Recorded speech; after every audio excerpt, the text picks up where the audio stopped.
Pero unas botas estarían bien. Comparto el sentimiento.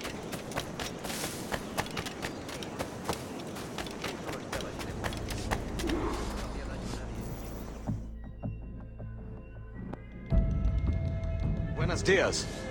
Mr. Duncan Walpole of England to see the governor. I believe he is expecting me.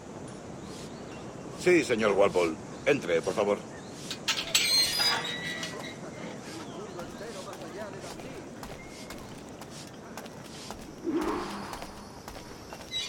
¿Ese es el hombre? ¿Cómo lo llamabas? ¿Asesino? Sí, Duncan Walpole. Debería haber llegado hace muchos días. No me gusta que los extranjeros se paseen por nuestra ciudad. No me fío de ellos. Cállate. El gobernador tiene invitados. Todos franceses e ingleses. Parece un hombre rudo. Le suponía un aspecto más respetable. Lleva meses en alta mar. Sé indulgente con él.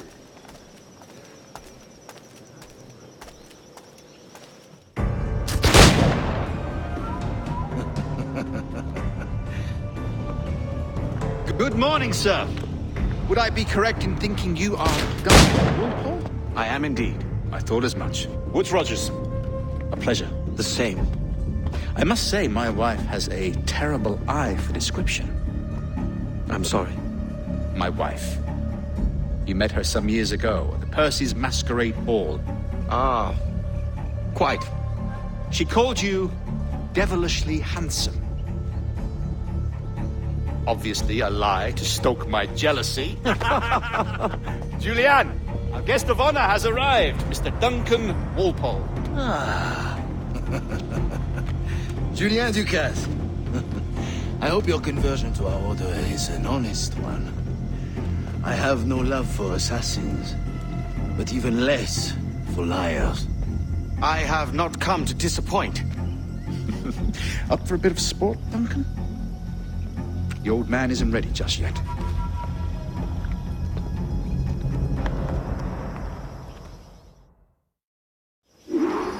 You've got my two best pairs of matched pistols, Duncan, so handle them with care. If I had 8, I'd treat each as my own son. Pull off a few shots if you like, get a feel for it. I once fought beside a man who carried 9 on his person. They were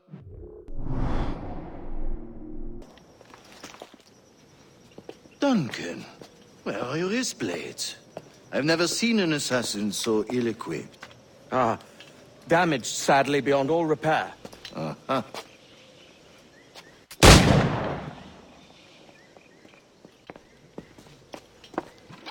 Have your choice. Where did you find all these? I did not find them. I took them. These are souvenirs.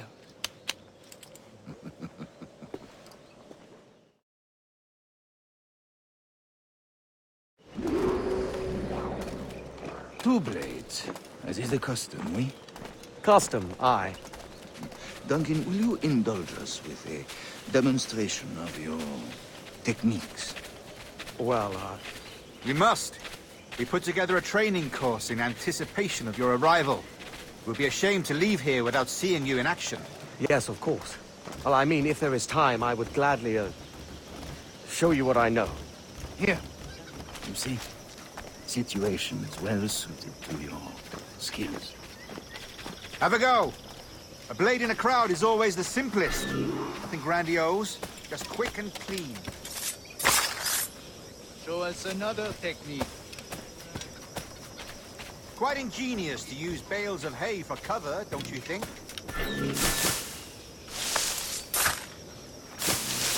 God, that's the spirit. Secrecy.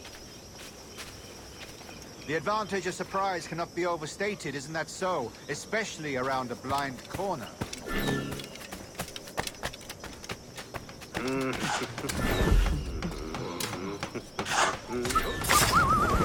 God blind me, that's a clever trick. Your aerial kills have a poetic beauty, despite their conspicuous quality. Would you show us?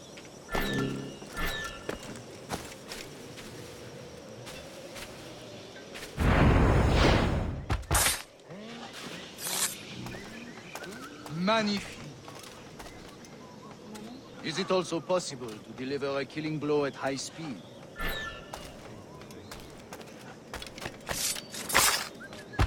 Mon Dieu, such a powerful strike! Fascinating. The assassins have trained you well, Duncan. You chose a perfect time to leave them behind. At great risk, I imagine. Betraying the assassins is never good for one's health. Well, neither is drinking liquor, but I am drawn to its dangers all the same. And what is your business here, sir? Are you an associate of the governor's, or a pending acquaintance like myself? Guns, blades, cannons, grenados. Anything that may kill a man, I am happy to provide. A smuggler of sorts. And how is your wife these days, Captain Rogers? Is she, here, in Havana? I trust she's well, but I wouldn't know. I've been in Madagascar some 14 months hunting pirates. It took some work to dislodge the criminals there, but we managed it.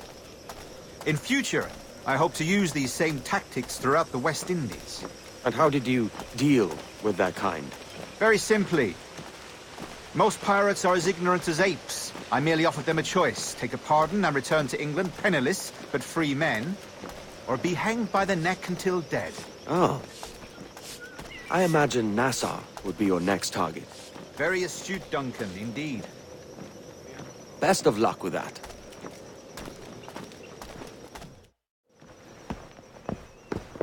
Grandmaster Torres! Mr. Duncan Walpole has arrived.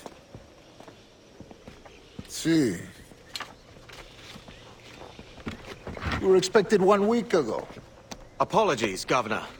My ship was set upon by pirates. We were scuttled. I arrived only yesterday. Unfortunate. Forgive my caution, but were you able to salvage from these pirates the items you promised me? Yes, sir, I was.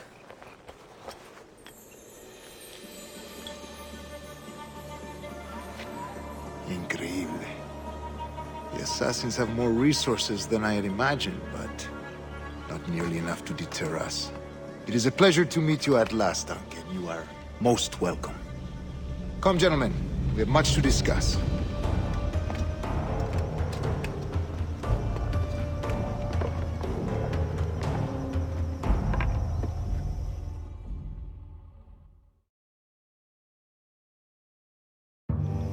Convened at last, and in such continental company. England, France, Spain, citizens of sad and corrupted empires.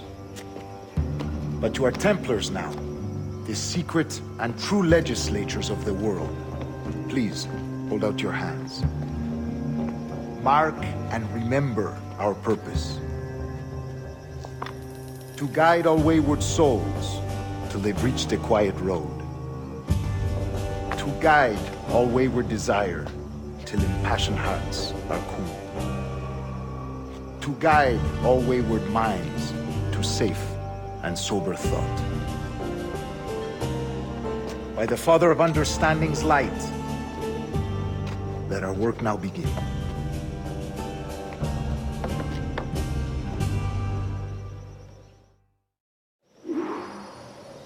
Decades ago, the Council entrusted me with the task of locating in these West Indies a forgotten place our precursors once called the Observatory. See here. Look upon these images and commit them to memory. They tell a very old and important story. For 2 decades now, I have endeavored to locate this observatory, a place rumored to contain a tool of incredible utility and power.